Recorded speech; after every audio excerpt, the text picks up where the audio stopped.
Hi hello എല്ലാവർക്കും miles points and പാസ്പോർട്ടിൻ്റെ പുതിയൊരു വീഡിയോയിലേക്ക് സ്വാഗതം. ഇന്നത്തെ ഈ വീഡിയോയിൽ നമ്മൾ ചർച്ച ചെയ്യാൻ പോകുന്നത് ബാലി യാത്രയ്ക്ക് മുമ്പ് നമ്മൾ ലാൻഡ് ചെയ്യുന്നതിന് മുമ്പ് ശ്രദ്ധിക്കേണ്ട 8 കാര്യങ്ങളാണ്. ഈ 8 കാര്യങ്ങളിൽ ചില കാര്യങ്ങൾ നമുക്ക് സാമ്പത്തികമായ ലാഭവും പിന്നെ സമയ ലാഭവും എല്ലാം ഉണ്ടാക്കുന്നതാണ്. അപ്പോൾ 8 കാര്യങ്ങൾ ഏതൊക്കെയാണെന്ന് നോക്കാം. അതിനുശേഷം നമുക്ക് ഓരോന്നോരോന്നായിട്ട് നമുക്ക് സ്റ്റെപ്പ് ബൈ സ്റ്റെപ്പ് ആയിട്ട് നോക്കാം. ഒന്നാമത്തെ കാര്യം വിസയാണ്. അപ്പോൾ ബാലി വിസ എന്നുള്ളത് നമുക്ക് ഓൺ അറൈവൽ വിസ അവിടെ ലഭ്യമാണ്. ബാലിയിൽ ലാൻഡ് ചെയ്ത് കഴിഞ്ഞിട്ടുണ്ടെങ്കിൽ ഓൺ അറൈവലിൽ ഒരു പ്രത്യേക ക്യൂ ഉണ്ടാവും. ആ ക്യൂവിൽ നിന്ന് കഴിഞ്ഞിട്ടുണ്ടെങ്കിൽ കുറച്ച് നേരം വെയിറ്റ് ചെയ്ത് കഴിഞ്ഞാൽ നമുക്ക് ഓൺ അറൈവൽ വിസ നമുക്ക് കിട്ടും. പക്ഷേ അതുകൂടാതെ ഇ വിസ ഉള്ളതുകൊണ്ട് ഇത് രണ്ടും തമ്മിൽ കമ്പയർ ചെയ്യുമ്പോൾ നമുക്ക് ഇ വിസ എടുക്കുന്നതാണ് ലാഭം. കാരണം 5 ലക്ഷം IDR, അതായത് 5 ലക്ഷം ഇന്തോനേഷ്യൻ റുപ്പയാണ് ഈ വിസയ്ക്ക് വേണ്ടി നമ്മൾ അവിടെ കൊടുക്കേണ്ട ഫീസ് എന്ന് പറയുന്നത്. അപ്പോൾ നമ്മളത് 5 ലക്ഷം IDR എന്ന് നമ്മൾ ഇൻ്റർനെറ്റിൽ നോക്കുകയാണെന്നുണ്ടെങ്കിൽ ഏകദേശം 30 പോയിന്റ് സംതിങ് ഡോളറാണ് വരുന്നത്. പക്ഷേ നമ്മൾ ഓൺ അറൈവൽ വിസയ്ക്ക് വേണ്ടി അവിടെ ചെല്ലുമ്പോൾ നമ്മളവിടെ $35 കൊടുക്കേണ്ടി വരുന്നത്. ഒരു ഓൾമോസ്റ്റ് ഒരു 4.8 4.8 സംതിങ് ഡോളർ നമുക്ക് ലാഭമാണ് ഈ വിസ എടുക്കുന്നതെങ്കിൽ. മറ്റൊരു ലാഭം എന്ന് പറഞ്ഞാൽ നമുക്ക് ഒരുപാട് നേരം ക്യൂ നിൽക്കേണ്ട ആവശ്യവും വരുന്നില്ല. അതുകൂടാതെ വേറൊരു കാര്യം, നമ്മളിപ്പോൾ 2 പേരൊക്കെ ആയിട്ടാണ് പോകുന്നതെന്നുണ്ടെങ്കിൽ നമ്മൾ ഒരു 100ൻ്റെ US ഡോളറാണ് കൊടുക്കുന്നതെന്ന് കരുതുക. അപ്പോൾ ബാലൻസ് അവർ തരുന്നത് എപ്പോഴും ഇന്തോനേഷ്യൻ റുപ്പയായിട്ടാണ്. അപ്പോൾ ഈ എയർപോർട്ടിലെ റേറ്റ് എന്ന് പറയുന്നത്, ഇപ്പോൾ ഇന്നത്തെ റേറ്റ് നോക്കുകയാണെന്നുണ്ടെങ്കിൽ ഒരു US ഡോളർ എന്ന് പറയുന്നത് ഏകദേശം 15,000 ഇന്തോനേഷ്യൻ റുപ്പയുടെ അടുത്ത് വരുന്നുണ്ട്. പക്ഷേ എയർപോർട്ടിൽ നിന്ന് നമുക്ക് നൽകുന്നത് ചിലപ്പോൾ 13 അല്ലെങ്കിൽ 14 ആവാം. അപ്പോൾ അങ്ങനെയും നമുക്ക് നഷ്ടമുണ്ടാകാൻ സാധ്യതയുണ്ട്. അപ്പോൾ സാമ്പത്തികമായും പിന്നെ സമയത്തിൻ്റെ കാര്യത്തിൽ നമ്മൾ നോക്കുകയാണെന്നുണ്ടെങ്കിൽ ഇ വിസ എടുക്കുന്നതാണ് നമുക്ക് ലാഭം. അപ്പോൾ ഇ വിസയുടെ പ്രൊസീജിയർ, ഇ വിസ എങ്ങനെയാണ് എടുക്കേണ്ടത്, വളരെ സിമ്പിൾ പ്രോസസ്സാണ്. അത് ഞാൻ കാണിച്ചു തരാം ഈ വീഡിയോയിൽ. അതുകൂടാതെ രണ്ടാമത്തെ കാര്യം എന്ന് പറയുന്നത് അവിടുത്തെ ഹെൽത്ത് ഡിക്ലറേഷനാണ്. വളരെ ഇമ്പോർട്ടൻ്റ് ആയിട്ട് ചെയ്തിരിക്കേണ്ട ഒരു കാര്യമാണ്. ഹെൽത്ത് ഡിക്ലറേഷൻ എങ്ങനെയാണ് നമുക്ക് ഓൺലൈൻ ചെയ്യുന്നതെന്നുള്ളത് നമുക്ക് ഈ വീഡിയോയിൽ തന്നെ കാണാം. മൂന്നാമത്തേത് കസ്റ്റം ഡിക്ലറേഷനാണ്. കസ്റ്റം ഡിക്ലറേഷനും എങ്ങനെയാണെന്നുള്ളത് നമുക്ക് നോക്കാം. പിന്നെ നാലാമത്തേത് അവിടെ ഒരു ടൂറിസ്റ്റ് ഫീ വരുന്നുണ്ട്. ഓൾമോസ്റ്റ് ഒരു $10 വരുന്ന ടൂറിസ്റ്റ് ഫീ അവിടെ നിർബന്ധമായും അടയ്ക്കേണ്ടതാണ് എന്നാണ് ബാലി ഗവൺമെൻറ് പറയുന്നത്. അപ്പോൾ ആ കാര്യങ്ങളും നമുക്കിവിടെ നോക്കാം. പിന്നെ അഞ്ചാമത്തെ കാര്യം ഹെൽത്ത് ഇൻഷുറൻസ് ആണ്. ബാലിയിൽ മെഡിക്കൽ എക്സ്പെൻസ് എന്ന് പറയുന്നത് വളരെ വളരെ കൂടുതലാണ്. അപ്പോൾ ബാലി യാത്ര പ്ലാൻ ചെയ്യുന്നവരുണ്ടെങ്കിൽ നിർബന്ധമായും ഹെൽത്ത് ഇൻഷുറൻസ് എടുക്കാം.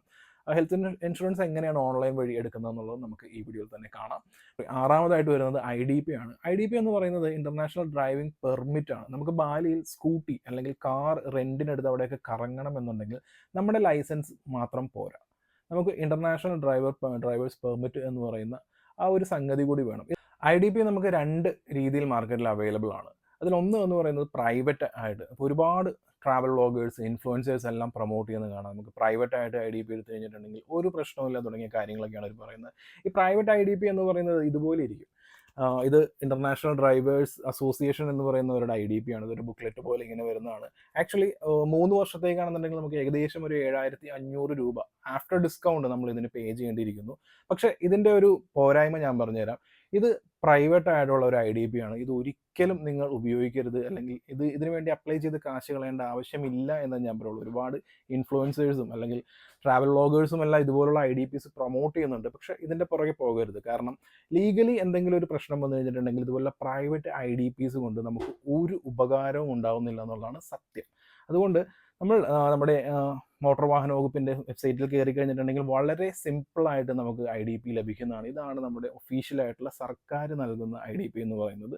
ഇതാണ് നമുക്ക് എപ്പോഴും വേണ്ടത്. നമ്മളൊരു പുറം രാജ്യത്ത് വണ്ടി ഓടിക്കുകയാണെന്നുണ്ടെങ്കിൽ, വണ്ടി റെൻറ്റിനെടുക്കുകയോ അങ്ങനെ ട്രാവൽ ചെയ്യാൻ പ്ലാൻ ഉണ്ടെങ്കിൽ നിർബന്ധമായും നമ്മളുടെ സർക്കാരിൻ്റെ IDP ആണ് വേണ്ടത്. ബാക്കിയുള്ള ഇൻഫ്ലുവൻസേഴ്സും ട്രാവൽ വ്ളോഗേഴ്സും പറയുന്നത് ഒന്നും നിങ്ങൾ കേൾക്കേണ്ട. ഇനി ഇതിൻ്റെ റേറ്റ് ആണെന്നുണ്ടെങ്കിൽ ഇതിൻ്റെ പോസ്റ്റൽ ചാർജസ് അടക്കം 1,250 രൂപയാണ് ഒരു വർഷം വാലിഡിറ്റി ഉള്ള IDP നമുക്ക് ലഭിക്കുന്നത്. ഇനി നിങ്ങൾക്ക് കാണാം, ഒരു വർഷത്തേക്ക് നമുക്കിതിൽ ചില ലിസ്റ്റഡ് ആയിട്ടുള്ള കുറേ കൺട്രീസും കാര്യങ്ങളൊക്കെ ഉണ്ട്. അപ്പോൾ അതിനകത്ത് നമുക്കിതിൽ ട്രാവൽ ചെയ്യാം. അപ്പോൾ ഈ IDPയുടെ കാര്യമാണ് പ്രധാനമായും ശ്രദ്ധിക്കേണ്ടത്. പിന്നെ ഒന്ന് ആക്സസറീസ് ആണ്. ഈ ബാലിയിൽ പോകുമ്പോൾ നമ്മൾ സ്വാഭാവികമായിട്ടും നമുക്ക് നമ്മളുടെ മൊബൈൽ ചാർജ് ചെയ്യണം, അല്ലെങ്കിൽ നമ്മുടെ ആക്സസറീസ്, ഇലക്ട്രോണിക്കൽ ആക്സസറീസ് എല്ലാം ചാർജ് ചെയ്യണം. അപ്പോൾ ഇതുപോലൊരു ചാർജറാണ് നമ്മളുടെ കയ്യിൽ വേണ്ടത്. അത് എപ്പോഴും ശ്രദ്ധിക്കുക. ഇനി അവസാനമായിട്ടുള്ളൊരു പോയിന്റ് എന്ന് പറയുന്നത് മണി എക്സ്ചേഞ്ച് ആണ്. ഇപ്പോൾ ഒരു പുറം രാജ്യത്ത് പോകുമ്പോൾ എങ്ങനെയാണ് കറൻസി, ഇപ്പോൾ ഞാൻ പോകുന്നത് ബാലിയിൽ ഇന്തോനേഷ്യൻ റുപ്യ എന്ന് പറയും അപ്പോൾ IDR. IDR-ൽ നമ്മളിപ്പോൾ എങ്ങനെയാണ് ഇവിടെ നിന്ന് തന്നെ ഇന്തോനേഷ്യൻ റുപ്പി ആയിട്ടാണ് പോകേണ്ടത്, അതല്ലാന്നുണ്ടെങ്കിൽ ഇവിടെ നിന്ന് ഏത് കറൻസിയാണ്, US ഡോളറാണോ, നമുക്ക് എങ്ങനെയാണ് എത്രയും എഫക്റ്റീവായിട്ട് നമുക്ക് ഈ മണി എക്സ്ചേഞ്ച് തുടങ്ങിയ കാര്യങ്ങൾ. ഈ മണി എക്സ്ചേഞ്ച് എങ്ങനെയാണെന്ന് വെച്ചാൽ ഞാൻ സ്ഥിരമായിട്ട് പോകുന്നത് രവിപുരത്തുള്ള ഓറിയന്റ് എക്സ്ചേഞ്ച് എന്ന് പറഞ്ഞൊരു സ്ഥലത്താണ്. നല്ല റേറ്റ് ആണ്. അപ്പോൾ ഈ ഓറിയന്റ് എക്സ്ചേഞ്ചിൻ്റെ ഓൺലൈനിൽ നോക്കുകയാണെന്നുണ്ടെങ്കിൽ നമുക്ക് അതിൻ്റെ റേറ്റ് കാര്യങ്ങളും കാണാം. അപ്പോൾ നമുക്കൊന്ന് കാൽക്കുലേറ്റ് ചെയ്യാം, നമ്മൾ ഇവിടെ നിന്ന് ഡയറക്റ്റ് നമുക്ക് US ഡോളർ എടുക്കുന്നതാണോ, അല്ലെങ്കിൽ നമുക്ക് ഇവിടെ നിന്ന് തന്നെ ഇന്തോനേഷ്യൻ റുപ്പി എടുത്തുകൊണ്ട് പോകുന്നതാണോ നല്ലത് എന്നുള്ള കാര്യങ്ങൾ. അപ്പോൾ മണി എക്സ്ചേഞ്ചിൻ്റെ ഒരു കാൽക്കുലേഷൻ ഉണ്ട്, ഒരു കണക്കുണ്ട് മണി എക്സ്ചേഞ്ചിന്. അത് ഇന്തോനേഷ്യ മാത്രമല്ല, നമുക്ക് എവിടെ പോയാലും യൂസ്ഫുൾ ആയിട്ടുള്ളതാണ്. അപ്പോൾ ആ ഒരു കണക്ക് കൂടി അതെല്ലാം നോക്കാം. അപ്പോൾ ഇത്രയും കാര്യങ്ങളാണ് ഇന്നത്തെ വീഡിയോയിൽ വരുന്നത്. ഞാൻ ബാക്കിയുള്ള ഈ പറഞ്ഞ വിസ അല്ലെങ്കിൽ ഹെൽത്ത് ഡിക്ലറേഷൻ അല്ലെങ്കിൽ കസ്റ്റം ഡിക്ലറേഷൻ, പിന്നെ ഈ മണി എക്സ്ചേഞ്ചിൻ്റെ കാര്യങ്ങൾ തുടങ്ങിയ എല്ലാ കാര്യങ്ങളും ഞാൻ ലൈവായിട്ട് എൻ്റെ ലാപ്ടോപ്പ് സ്ക്രീൻ ഷെയർ ചെയ്ത് നിങ്ങൾക്ക് കാണിക്കുകയാണ്. അപ്പോൾ നിങ്ങൾക്കൊരു ഐഡിയ കിട്ടും. അപ്പോൾ ഈ 8 കാര്യങ്ങൾ നമ്മൾ ശ്രദ്ധിച്ചു കഴിഞ്ഞിട്ടുണ്ടെങ്കിൽ നമുക്ക് ഒരുപാട് ഗുണങ്ങളുണ്ട്. അപ്പോൾ നമുക്ക് കമ്പ്യൂട്ടർ സ്ക്രീനിലേക്ക് പോകാം. നമുക്ക് എങ്ങനെയൊക്കെയാണ് ഇത് അപ്ലൈ ചെയ്യുന്നത് തുടങ്ങിയ കാര്യങ്ങളെല്ലാം നോക്കാം. അപ്പോൾ നമുക്ക് ബാലിയുടെ കോൺസുലേറ്റ് നമുക്ക് നമ്മുടെ ഇന്ത്യൻ ട്രാവലേഴ്സിന് വേണ്ടിയിട്ട് എന്തൊക്കെ ഇൻഫർമേഷൻസ് ആണ് കൊടുത്തിരിക്കുന്നത് നോക്കാം. അപ്പോൾ cgi.bali.gov.in കയറി കഴിഞ്ഞാൽ consulate general of India Bali ഇന്തോനേഷ്യയുടെ ഇത് കാണാം. അപ്പോൾ നമുക്ക് ഇന്ത്യൻ ടൂറിസ്റ്റിന് വേണ്ടിയിട്ടുള്ള കുറച്ച് ഗൈഡ് ലൈൻസ് ആണ്. അപ്പോൾ ഒന്നാമത്തെ കാര്യം പറഞ്ഞിരിക്കുന്നത് അത് നമ്മുടെ പാസ്പോർട്ട് 6 മാസത്തെ വാലിഡിറ്റി വേണം എന്നുള്ളതാണ്. അത് വളരെ ഇമ്പോർട്ടൻ്റ് ആയിട്ടുള്ള കാര്യമാണ്, എല്ലാവരും ശ്രദ്ധിക്കേണ്ട ഒരു കാര്യമാണ്, പ്രത്യേകിച്ച് ട്രാവൽ ചെയ്യുന്നവർക്ക് അത് അറിയാം. പിന്നെ രണ്ടാമത്തെ കാര്യം എന്ന് പറയുന്നത് നമ്മളുടെ ഇന്ത്യൻ ട്രാവലേഴ്സിനോട് വിസ ഓൺ അറൈവൽ എയർപോർട്ടിൽ നിന്ന് തന്നെ കിട്ടും. പക്ഷേ ഇത് നമ്മളുടെ കൺവീനിയൻറ്റിന് വേണ്ടി നമുക്ക് നേരത്തെ തന്നെ എടുത്ത് വെക്കാം. അപ്പോൾ ഈ വിസയുടെ ലിങ്കാണ് കൊടുത്തിരിക്കുന്നത്. പിന്നെ കസ്റ്റം ഡിക്ലറേഷൻ കൊടുത്തിട്ടുണ്ട്. പിന്നെ ടൂറിസ്റ്റ് ടാക്സോടെ ഓൾമോസ്റ്റ് ഒരു $10 അടുത്തുണ്ട്, അതിൻ്റെ ലിങ്ക് കൊടുത്തിട്ടുണ്ട്. നമ്മുടെ ഹെൽത്ത് ഡിക്ലറേഷനാണ് കൊടുത്തിരിക്കുന്നത്. പിന്നെ മൂന്നാമത് പറഞ്ഞിരിക്കുന്ന കാര്യം mobile gold chain snatching and ATM skimming തുടങ്ങിയ കാര്യങ്ങളെല്ലാം ബാലിയിൽ കൂട്ട, സെമിനിയാക്ക്, ചാങ്കു തുടങ്ങിയ സ്ഥലങ്ങളിലെല്ലാം ഉണ്ട്. അപ്പോൾ ഇങ്ങനെയുള്ള കാര്യങ്ങളൊക്കെ ശ്രദ്ധിക്കുക എന്നുള്ളതാണ് നമ്മുടെ കോൺസുലേറ്റ് നമുക്ക് വേണ്ടി പറഞ്ഞു തന്നിരിക്കുന്നത്. അതുപോലത്തെ ഒരുപാട് ടൂറിസ്റ്റുകൾ വരുന്ന ഒരു സ്ഥലമായതുകൊണ്ട് തന്നെ ഇറ്റ്സ് കോമൺ. അപ്പോൾ വിഡ്രോയിങ് മണി ഫ്രം അതായത് ബാങ്കിൻ്റെ ബ്രാഞ്ചിൽ നിന്നൊക്കെ മണി വിഡ്രോ ചെയ്യുക എന്നുള്ളതാണ് പറയുന്നത്. പിന്നെ നാലാമത്തെ പോയിന്റായിട്ട് ഒരു പറയുന്നത് നമ്മളുടെ tourist activities, ATV ride, banana boat ride, hiking, snorkelling തുടങ്ങിയ കാര്യങ്ങളിലൊക്കെ നമുക്ക് അതിൻ്റെ സേഫ്റ്റി തുടങ്ങിയ കാര്യങ്ങളെല്ലാം നമ്മൾ എൻഷുർ ചെയ്യുക എന്നുള്ളതാണ്. കാരണം emergency and medical response is not satisfactory എന്നാണ് അവർ പറയുന്നത്. നമ്മുടെ കൗൺസിലേറ്റ് ആണ് പറയുന്നത്. അപ്പോൾ ഇതെല്ലാം നമ്മൾ മുഖവിലയ്ക്ക് എടുക്കണം. അഞ്ചാമത്തെ പോയിന്റായിട്ട് പറയുന്നത് IDP. നമ്മളുടെ ഇന്ത്യൻ ഡ്രൈവിംഗ് ലൈസൻസ് അവിടെ വാലിഡ് അല്ല ഈ ബാലിയിൽ. നമ്മൾ കാറോ അല്ലെങ്കിൽ 2 വീലറോ നമ്മൾ റെൻറ്റിന് എടുക്കുകയാണെന്നുണ്ടെങ്കിൽ IDP ആണ് വേണ്ടത്. അപ്പോൾ IDPയുടെ കാര്യത്തിൽ നമ്മുടെ വ്ളോഗേഴ്സ് അല്ലെങ്കിൽ നമ്മുടെ ഇൻഫ്ലുവൻസേഴ്സ് എന്ന് പറയുന്നവർ ഒരു റെഫറൽ ബെനിഫിറ്റിന് വേണ്ടി $10-5 അവർക്ക് കിട്ടും. അവരുടെ ലിങ്ക് വഴിയാണ് നമ്മൾ അവരുടെ പ്രൈവറ്റ് ആയിട്ടുള്ള IDPs എടുക്കുന്നതെന്നുണ്ടെങ്കിൽ. അതുകൊണ്ടാണ് ഈ പ്രൈവറ്റ് IDPs അവർ പ്രൊമോട്ട് ചെയ്യുന്നത്. പക്ഷേ അതിൽ ചെന്ന് ചാടാതിരിക്കുക. ഇതുപോലുള്ള സീരിയസ് ആയിട്ടുള്ള എന്തെങ്കിലും ഇഷ്യൂസ് വരികയാണെന്നുണ്ടെങ്കിൽ ഈ പ്രൈവറ്റ് IDP കൊണ്ട് നമുക്ക് ഒരു ഗുണമില്ല. നമ്മുടെ ഗവൺമെൻറ് ഇഷ്യൂ ചെയ്തിരുന്ന IDP ഉണ്ട്, നമ്മുടെ RTO കേരളത്തിൻ്റെ ആണെന്നുണ്ടെങ്കിൽ നമുക്ക് അതൊരു 1250 രൂപ വിത്ത് പോസ്റ്റൽ ചാർജ് വരുന്നുള്ളൂ. അപ്പോൾ ആ കാര്യം പ്രത്യേകം ശ്രദ്ധിക്കുക. വളരെ സിമ്പിളായിട്ട് അല്ലെങ്കിൽ അക്ഷയ വഴിയൊക്കെ പോയി കഴിഞ്ഞാൽ വളരെ സിമ്പിളായിട്ട് നമുക്ക് കിട്ടും. അപ്പോൾ അതെടുക്കുക. ഈ പ്രൈവറ്റ് ആയിട്ടുള്ളതെന്ന് പറഞ്ഞിട്ടുണ്ടെങ്കിൽ ഞാനത് ഓൾറെഡി എടുത്തിട്ടുണ്ട്. എനിക്ക് ഇതിനെക്കുറിച്ച് കൂടുതലായിട്ട് അറിയാൻ പാടില്ലായിരുന്നു. അപ്പോൾ ആ സമയത്ത് ചെന്ന് പെട്ടതുകൊണ്ടാണ് ഞാൻ ഈ ഒരു കാര്യം പറയുന്നത്. 3 വർഷത്തേക്ക് 7500 രൂപയോളമൊക്കെയാണ് ഞാൻ മുടക്കിയെടുത്തത്. അതിൽ നിന്ന് ഡിസ്കൗണ്ടും കാര്യങ്ങളൊക്കെ എന്നിട്ടായിരുന്നു. പക്ഷേ അതിൻ്റെ ആവശ്യമില്ല. 1 വർഷം വാലിഡിറ്റിയിൽ നമുക്ക് സർക്കാരിൻ്റെ ഒഫീഷ്യലായിട്ടുള്ള IDP നമുക്ക് വെറും 1250 രൂപയ്ക്ക് കിട്ടുന്നുണ്ട്. 1 വർഷം അത് ഉപയോഗിക്കാം. പിന്നെ നമ്മളുടെ ബൈക്ക് റെൻ്റൽസും കാര്യങ്ങളൊക്കെ എടുക്കുമ്പോൾ ശ്രദ്ധിക്കേണ്ട കാര്യങ്ങളാണ്. അതായത് ഇൻഷുറൻസ് നമ്മൾ ബൈക്ക് റെൻ്റൽ എടുക്കുമ്പോൾ നമുക്കത് ഇൻഷുർഡ് ആണെന്നുള്ളത് കാര്യം ഉറപ്പുവരുത്തുക എന്നുള്ളതാണ് പറയുന്നത്. പിന്നെ ട്രാവൽ ഇൻഷുറൻസ്. ബാലി എന്നുള്ള സ്ഥലം മെഡിക്കൽ എക്സ്പെൻസ് വളരെ കൂടുതലായിട്ടുള്ളൊരു സ്ഥലമാണ്. ഇപ്പോൾ ഇൻ കേസ് എന്തെങ്കിലും ഒരു എക്സാമ്പിൾ പറയുകയാണെന്നുണ്ടെങ്കിൽ നമ്മുടെ ഈ പാരസെറ്റമോൾ, ഡോളോ പോലുള്ള അതിന് വരെ വളരെ ഹ്യൂജ് ആയിട്ടുള്ള പ്രൈസാണ് അവിടെ ഉള്ളത്. അപ്പോൾ എപ്പോഴും നമ്മൾ ഈ ടാബ്ലറ്റ്സ് ഒക്കെ ചെറിയ ടാബ്ലറ്റ്സ് ഒക്കെ നമുക്ക് ക്യാരി ചെയ്യാം. അതുപോലെ നമുക്ക് എന്തെങ്കിലും അപകടം പറ്റാതിരിക്കട്ടെ, സപ്പോസ് എന്തെങ്കിലും പറ്റിക്കഴിഞ്ഞിട്ടുണ്ടെങ്കിൽ ആ ഹെൽത്ത് ഇൻഷുറൻസ് വളരെ ഇമ്പോർട്ടൻ്റ് ആണ്. അപ്പോൾ പോളിസി ബസാർത്ത് പോവാണ് ഞാൻ എപ്പോഴും ഹെൽത്ത് ഇൻഷുറൻസ് എടുക്കാറുള്ളത്. അത് എങ്ങനെയാണെന്നുള്ളത് ഞാൻ സ്റ്റെപ്പ് ബൈ സ്റ്റെപ്പ് ആയിട്ട് കാണിച്ചു തരാം. പിന്നെ ടൂർ ഓപ്പറേറ്റർ ആണെന്നുണ്ടെങ്കിൽ സർവീസസ് റെപ്യൂട്ടഡ് ആയിട്ടുള്ള ടൂർ ഓപ്പറേറ്റേഴ്സ് ആണ് ഇൻഷുർ ചെയ്യുക. കാരണം ഒരുപാട് ടൂറിസ്റ്റുകൾ വരുന്ന സ്ഥലമായതുകൊണ്ട് പല ടൈപ്പ് ഓഫ് സ്കാംസും കാര്യങ്ങളൊക്കെ അവൈലബിൾ ആയിരിക്കും. പിന്നെ consumer and bringing any kind of band narcotics. Obviously എല്ലാ രാജ്യത്തുള്ള ലോയാണ്, ശ്രദ്ധിക്കുക കാര്യം. ബാലിനീസ് ട്രഡീഷൻ ആൻഡ് കൾച്ചർ, അതിനെ റെസ്പെക്റ്റ് ചെയ്യുക. ഓഫ് കോഴ്സ് നമ്മൾ എവിടെയൊക്കെ ഏത് സ്ഥലത്ത് എവിടെ യാത്ര ചെയ്താലും അവിടെ റെസ്പെക്റ്റ് ചെയ്യേണ്ട കാര്യമാണ്. അവരുടെ കൾച്ചർ, അവരുടെ ട്രഡീഷൻ നമ്മൾ പരമാവധി റെസ്പെക്റ്റ് ചെയ്യുക. അപ്പോൾ ഈ വിസ ഇതിനകത്ത് ക്ലിക്ക് ചെയ്തിട്ടുണ്ടെന്നുണ്ടെങ്കിൽ നേരെ ഈ വിസയിലേക്കാണ് ചെല്ലുന്നത്. അപ്പോൾ വിസ ആപ്ലിക്കേഷൻ ഗൈഡ് ലൈൻസ് ആണ്, ജസ്റ്റ് നോക്കുക. അപ്പോൾ അപ്ലൈ സിമ്പിളാണ്. വെറുതെ അപ്ലൈ കൊടുക്കുക, നമ്മളുടെ കൺട്രി കൊടുക്കുക, ഇന്ത്യ. പർപ്പസ് ഓഫ് വിസിറ്റ് ആണ് അതിനകത്ത് നമ്മൾ നോക്കുമ്പോൾ ഒരുപാട് കാണാം. അപ്പോൾ അതിനകത്ത് ഇത്രയും നോക്കുമ്പോൾ നമുക്ക് മനസ്സിലാവും നമ്മൾ സെലക്ട് ചെയ്യേണ്ടത് ജനറൽ ആണെന്നുള്ളത്. Of course tourism. I want to explore and choose visa. Tourist visa, visa on arrival, B1 visa എന്നുള്ളത് സെലക്ട് ചെയ്യുക. 30 ദിവസം, ഡീറ്റെയിൽ ആൻഡ് അപ്ലൈ. അപ്പോൾ ഇത്രയും കാര്യങ്ങളായിരിക്കും അതിനകത്ത് വരുന്നത്. നമ്മൾ ശ്രദ്ധിക്കേണ്ട കാര്യങ്ങളാണ്. നമുക്ക് അപ് ടു 30 ദിവസം വരെയാണ് മാക്സിമം അതിനകത്ത് നമുക്ക് സ്റ്റേ ചെയ്യാൻ പറ്റുന്നത്. 5 ലക്ഷം ഇന്തോനേഷ്യൻ റൂപ്പയാണ് അതിൻ്റെ ഫീ എന്ന് വരുന്നത്. പിന്നെ activities which visa you can and you must comply with laws and regulations, respect local tourism and any information, send document required, valid passport and 6 months, outbound ticket from Indonesia and 90 days. ഈ visa validity 90 days എഴുതിയിരിക്കുന്നത്. അതായത് നമ്മളിപ്പോൾ ഇന്നത്തെ ദിവസം എന്ന് പറയുന്നത് 13-ാം തീയതി, 13 ഫെബ്രുവരിയാണ്. ഞാനിപ്പോൾ അപ്ലൈ ചെയ്തിട്ടുണ്ടെങ്കിൽ എനിക്ക് വിസ കിട്ടും. അപ്പോൾ ഈ വിസയുടെ വാലിഡിറ്റി എന്ന് പറയുന്നത് 90 ഡേയ്സ് ആയിരിക്കും. അതായത് വൺസ് ഞാൻ അവിടെ ലാൻഡ് ചെയ്താൽ, ബാലിയിൽ ലാൻഡ് ചെയ്താലാണ് ഈ പറയുന്ന ഈ 30 ദിവസത്തെ സ്റ്റേ എന്നുള്ളത് വാലിഡ് ആവുന്നത്. അപ്പോൾ ഞാൻ നാളെയാണ് ലാൻഡ് ചെയ്യുന്നതെന്നുണ്ടെങ്കിൽ നാളെ തൊട്ട് 30 ദിവസത്തിനുള്ളിൽ എനിക്ക് അതിൻ്റെ വിസ വാലിഡ് ആണ്. അതായത് ഞാനിപ്പോൾ 90 ഡേയ്സ് ടോട്ടൽ വാലിഡിറ്റി എന്നുള്ളത് ഇപ്പോൾ ഞാൻ ഇന്ന് എടുത്തു, പക്ഷേ ഞാൻ ഇന്നല്ല ഉപയോഗിക്കുന്നത്, അടുത്ത മാസമാണ് ഉപയോഗിക്കുന്നത്, അല്ലെങ്കിൽ അതിൻ്റെ അടുത്ത മാസമാണ് ഉപയോഗിക്കുന്നത്. ആ രീതിയിൽ വരെ പോകാം. അതാണ് ഇപ്പോൾ ഈ ഒരു കൺഫ്യൂഷൻ ഉണ്ടാകാതിരിക്കുക, വിസ വാലിഡിറ്റി ആൻഡ് സ്റ്റേ എന്നുള്ളത്. അപ്ലൈ കൊടുക്കുക.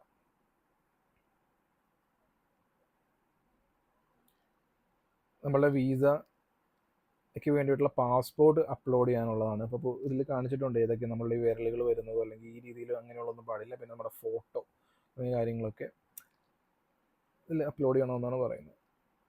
ഓക്കെ, നമുക്ക് പാസ്പോർട്ട് അപ്ലോഡ് ചെയ്യാം, ഫോട്ടോ അപ്ലോഡ് ചെയ്യാം.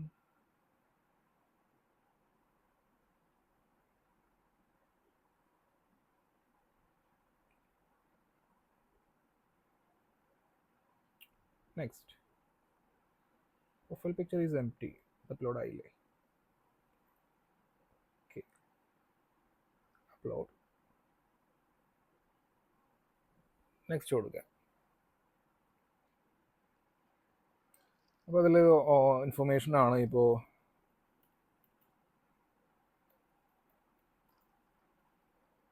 ഓക്കെ, നമ്മൾ ജസ്റ്റ് ഒന്ന് ഫില്ല് ചെയ്ത് കൊടുക്കുക. പ്ലേസ് ഓഫ് ബർത്ത്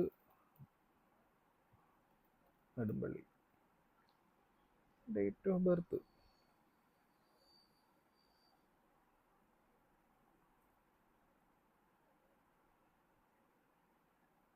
കിടക്കണേ. Phone number 9895225522. ഡോക്യുമെൻ്റ് ഇപ്പോൾ പാസ്പോർട്ട് നമ്പർ ഇപ്പോൾ L22552225. India. Date of expiry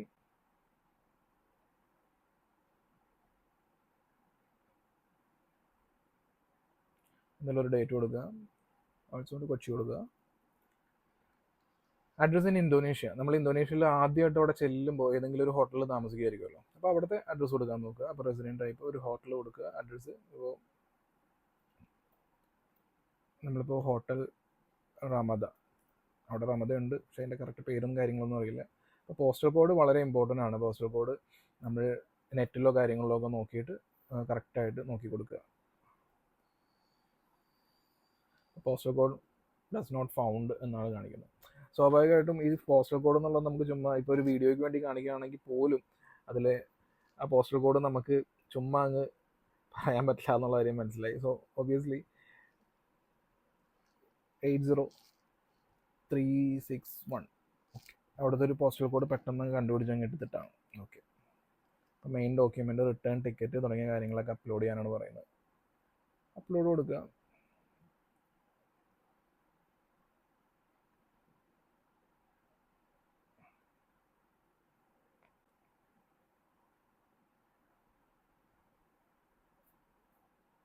ഞാൻ ഈ അപ്ലോഡ് ചെയ്യുന്ന കാര്യങ്ങളൊന്നും എൻ്റേതായിട്ടുള്ള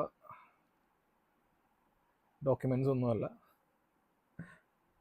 I should not continue the application. Yes. Payment പേജിലേക്ക് എത്തുമ്പോൾ നിങ്ങൾക്കൊരു ഐഡിയ കിട്ടും എത്രത്തോളമാണ് കാര്യങ്ങളെല്ലാം വരുന്നത്. അപ്പോൾ അതിന് വേണ്ടിയിട്ടുള്ളതാണ്. ഇപ്പോൾ ഓക്കെ, ഫൈൻ.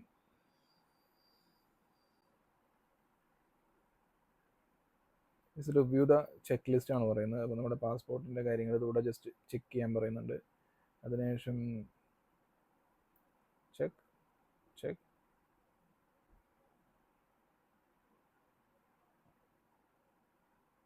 കാര്യങ്ങളെല്ലാം ചെക്ക് ചെയ്യാം.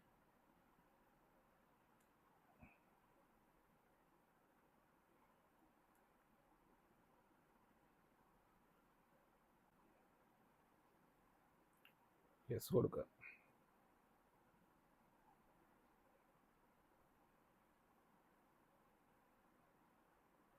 നമ്മളുടെ ഇൻഫർമേഷൻസും കാര്യങ്ങളും ഇവിടെ ഓൾറെഡി വന്നിട്ടുണ്ടാകും. വിസ ആപ്ലിക്കേഷൻ, ബാച്ച് നമ്പർ കാര്യങ്ങളും എല്ലാം ഉണ്ടാകും. ഇതൊന്ന് സബ്മിറ്റ് കൊടുക്കുക. ആസ് എ ഗസ്റ്റ് കൊടുത്താൽ മതിയാവും. Be careful with immigration service fraud or emails only coming from. ഈ ബാലിയിൽ ഇതുപോലുള്ള വിസ തുടങ്ങിയ കാര്യങ്ങൾക്ക് ഒരുപാട് ഫ്രോഡ് നടക്കുന്നുണ്ടെന്നാണ് പറയുന്നത്. സോ ഈ കാര്യങ്ങളൊക്കെ ശ്രദ്ധിക്കുക. പിന്നെ പേയ്മെൻറ്റിലേക്ക് പോവുക. നമ്മുടെ ഇൻഫർമേഷൻസ് കാര്യങ്ങളെല്ലാം കറക്റ്റ് ആണോ എന്ന് നോക്കുക. 3 മണിക്കൂർ 29 മിനിറ്റിനുള്ളിൽ ഇത് എക്സ്പയർ ആവുന്നതാണ്. പേയ്മെൻറ്റിൽ ക്ലിക്ക് ചെയ്യുക.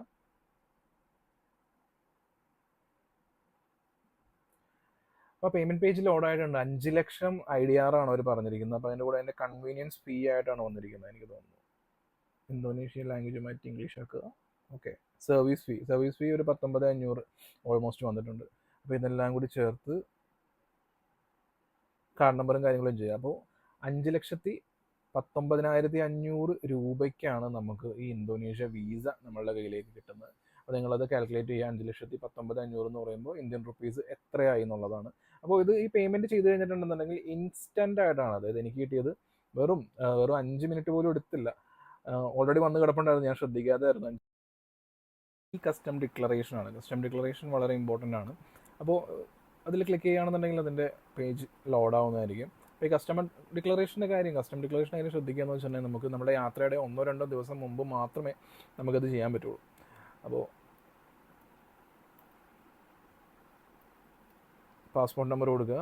പ്ലേസ് ഓഫ് അറൈവൽ ജക്കാർത്ത അല്ല ബാലി. ബാലിയിൽ പോകുന്നതുകൊണ്ട് ബാലി കൊടുക്കുക. ജക്കാർത്തയാണെങ്കിൽ ആ രീതിയിൽ കൊടുക്കുക. ഞാൻ പറഞ്ഞ പോലെ നമ്മുടെ യാത്രയ്ക്ക് 1-2 ദിവസം മുമ്പാണ് ചെയ്യാൻ പറ്റുള്ളൂ. സോ 15-ാം തീയതി എന്നുള്ള രീതിയിൽ കൊടുക്കുക. ഫുൾ നെയിം സ്റ്റീഫൻ നെടുമ്പള്ളി എന്ന് കൊടുക്കാം. ഡേറ്റ് ഓഫ് ബർത്ത് ഇഷ്ടമുള്ള ഏതെങ്കിലും ഒരു ഡേറ്റ് ഓഫ് ബർത്ത് കൊടുക്കുക. ഫ്ലൈറ്റ് ചോദിക്കുന്നുണ്ട്. അപ്പോൾ നമ്മൾ ഓൾറെഡി ബുക്ക് ചെയ്തിരിക്കുന്ന ഫ്ലൈറ്റ് ആയതുകൊണ്ട് അതിൻ്റെ ഡീറ്റെയിൽസും കൂടി ഇതിനകത്ത് എൻ്റർ ചെയ്യുക. Nationality India. ഓക്കെ. ഒക്യുപ്പേഷൻ ചോദിക്കുന്നുണ്ട്. Occupation civil servant, private employee, entrepreneur. Okay, entrepreneur കൊടുക്കുക. അഡ്രസ് ഇൻ ഇന്തോനേഷ്യ, ഏതെങ്കിലും ഒരു ഹോട്ടലിൻ്റെ പേര് കൊടുക്കുക. റോമത. ഓക്കെ, വട്ടവർ. നെക്സ്റ്റ് കൊടുക്കുക. Number of അക്കോമ്പനീഡ് baggage. അപ്പോൾ നമ്മൾ 2 പേരുണ്ടെന്നുണ്ടെങ്കിൽ ഒബിയസ്ലി നമ്മുടെ കയ്യിൽ ചെറിയ ബാഗേജ് എന്തെങ്കിലും ഉണ്ടെങ്കിൽ 2 എണ്ണം കൊടുക്കുക. നമ്പർ ഓഫ് അൺഅക്കോമ്പനീഡ് ബാഗേജ് എന്ന് പറയുമ്പോൾ നമ്മുടെ ചെക്കിനായിരിക്കും ഉദ്ദേശിക്കുന്നത്. ചെക്കിൻ ബാഗേജും ഒരു 2 എണ്ണം തന്നെ കൊടുക്കുക. Number of family members travelling with you. അപ്പോൾ കൂടെ ആരെങ്കിലും ട്രാവൽ ചെയ്യുന്നുണ്ടെന്നുണ്ടെങ്കിൽ 1 കൊടുക്കുക. അപ്പോൾ ഫുൾ നെയിം സ്റ്റീഫൻ നെടുമ്പള്ളിയുടെ കൂടെ. ഓക്കെ, ലൂസിഫറിന് പാസ്പോർട്ടിൻ്റെ ആവശ്യമുണ്ടോ? കൊടുത്തേക്കാം. 55225552. നാഷണാലിറ്റി ലൂസിഫറിൻ്റെ നാഷണാലിറ്റി തൽക്കാലം പുള്ളി ഇന്ത്യയിലാണല്ലോ, ഇന്ത്യ കൊടുത്തേക്കാം. റിലേഷൻഷിപ്പ്. ഓക്കെ, സ്റ്റീഫൻ നെടുമ്പള്ളിയും ലൂസിഫറും തമ്മിൽ ഈ ഒരു റിലേഷൻ ഒന്നും അല്ലാത്തതുകൊണ്ട് നമുക്ക് അതർ റിലേറ്റീവ്സ് കൊടുക്കാം. ആഡ് കൊടുക്കാം. ആഡ് കൊടുത്ത് അങ്ങനെ താഴെയുടെ ഡീറ്റെയിൽസും കാര്യങ്ങളൊക്കെ വരും. എന്നിട്ട് നെക്സ്റ്റ് പോവുക. ഓക്കെ, ആനിമൽസ്, ഫിഷ്, പ്ലാന്റ്സ് തുടങ്ങിയ കാര്യങ്ങളല്ല. ഇതെല്ലാം വായിച്ചു നോക്കിയിട്ട് എല്ലാം ഒബിയസ്ലി ഇതെല്ലാം നോ കൊടുക്കാനുണ്ട്. നമ്മുടെ കയ്യിൽ 1 ബില്യൺ ഇന്തോനേഷ്യൻ റുപ്പിയുടെ ഈക്വൽ ആയിട്ടുള്ള ഫോറിൻ കറൻസിയും കാര്യങ്ങളൊന്നും ഉണ്ടാവില്ലല്ലോ. ഒബിയസ്ലി ഉണ്ടെങ്കിൽ അത് അവിടെ യെസ് കൊടുക്കുക. ഈ കാര്യങ്ങളെല്ലാം കുറിച്ച് നെക്സ്റ്റ് പോവുക. IMEI രജിസ്ട്രേഷനാണ്. Cellular phones, hand held computers and cellular based tablet computers obtained from abroad that have not registered IMEI. Okay, yes ആണോ നോ ആണോ എന്നുള്ളത് കൊടുക്കുക. Declaration provisions for import passengers goods എന്നുള്ളത് ഡിക്ലറേഷൻ കൊടുത്തിട്ട് സെൻഡ് കൊടുക്കുകയാണെന്നുണ്ടെങ്കിൽ ഇങ്ങനെ ഒരു QR കോഡ് വരും. ഈ QR കോഡ് ആയിരിക്കും അവിടുത്തെ കസ്റ്റം ഓഫീസേഴ്സ് നമ്മളോട് ആവശ്യപ്പെടുക. സോ ഈ QR കോഡ് നമ്മൾ കയ്യിലെടുത്ത് വെക്കുക, നമ്മൾ പ്രിൻ്റായിട്ടോ കാര്യങ്ങളൊക്കെ ആയിട്ട് എടുത്ത് വെക്കുകയാണെന്നുണ്ടെങ്കിൽ അത് ഹെൽപ്ഫുൾ ആയിരിക്കും. അപ്പോൾ ഇത് കഴിഞ്ഞതിന് ശേഷം നമ്മൾ പിന്നെ അടുത്തതായിട്ട് ശ്രദ്ധിക്കേണ്ടത് ടൂറിസ്റ്റ് ഫീ ആണ്. ഈ ടൂറിസ്റ്റ് ഫീ എന്ന് പറയുന്നത് ഓൾറെഡി നമ്മൾ $35 അല്ലെങ്കിൽ $30 ഓൾറെഡി മുടക്കി നമ്മൾ ഈ വിസയ്ക്ക് വേണ്ടി കാശ് എടുത്ത് കൊടുക്കുകയാണ്. അതുകൂടാതെ 1,50,000 ഈക്വലൻ്റ്, അതായത് 9.17 USD ഈക്വലായിട്ടുള്ള ടൂറിസമാണ്, ടൂറിസം ഫീ ആണ് അവർ ബാലി ചോദിക്കുന്നത്. അവരുടെ കൾച്ചറും കാര്യങ്ങളൊക്കെ പ്രൊട്ടക്റ്റ് ചെയ്യാനായിട്ടാണെന്ന് പറയുന്നത്. സോ പേ ചെയ്യുക. അതിൽ നമ്മളുടെ മെത്തേഡ്സും കാര്യങ്ങളൊക്കെ ഉണ്ട്, ഏതാണെങ്കിലും അമെക്സ് ആണെങ്കിലോ അല്ലെങ്കിൽ വിസ, മാസ്റ്റർ കാർഡ് തുടങ്ങിയ എല്ലാ കാര്യങ്ങളൊക്കെ ആണെന്നുണ്ടെങ്കിൽ അതോടെ കൊടുക്കുക. പേരും കാര്യങ്ങളും പേയ്മെൻറ്റ് ചെയ്യുകയാണെന്നുണ്ടെങ്കിൽ നമുക്ക് അതിൻ്റെ ഒരു QR കോഡ് വീണ്ടും കിട്ടും. സോ ബാലിയെ പ്രൊട്ടക്റ്റ് ചെയ്യാൻ വേണ്ടി ഒരു $10 അവിടെയും കൊടുക്കുക. അടുത്തതായിട്ട് നമുക്ക് ചോദിക്കേണ്ടത് ഹെൽത്ത് പാസ് ആണ്. Select mode of travel, by air ആണ്. Full name,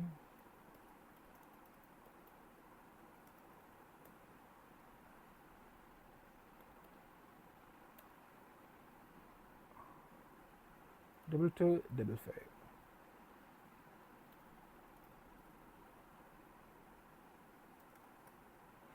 date of arrival ഈ പറഞ്ഞ പോലെ യാത്രയ്ക്ക് 1-2 ദിവസം മുമ്പ് മാത്രമേ ഹെൽത്ത് ഡിക്ലറേഷൻ നമുക്ക് കൊടുക്കാൻ പറ്റുള്ളൂ. പോർട്ട് ഓഫ് അറൈവൽ DPS 10% ആയിരിക്കും. ഫ്ലൈറ്റ് നമ്പർ SQ939 കൊടുക്കാം.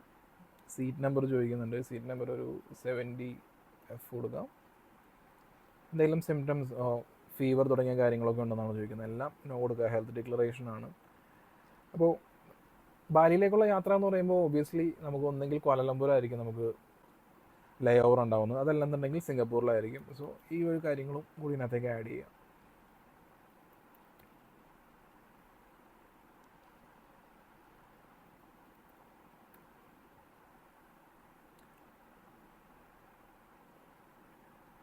Captcha does not match.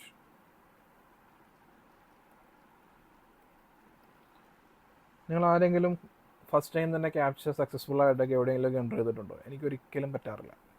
അപ്പോൾ ഇങ്ങനെയായിരിക്കും ഹെൽത്ത് പാസ് വരുന്നത്. അപ്പോൾ സ്റ്റീഫൻ നെടുമ്പള്ളിയുടെ പേരിൽ ഹെൽത്ത് പാസ് വന്നിട്ടുണ്ട്. സോ ഇതും നമ്മൾ ഫോട്ടോ എടുത്ത് സൂക്ഷിക്കുക.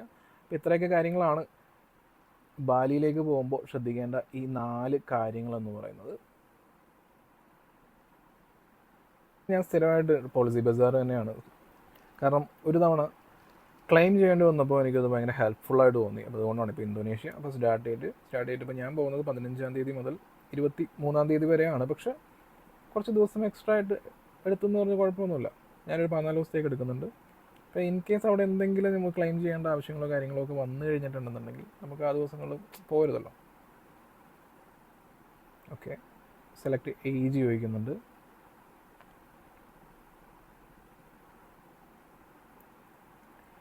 പ്ലാൻസ് നോക്കാം.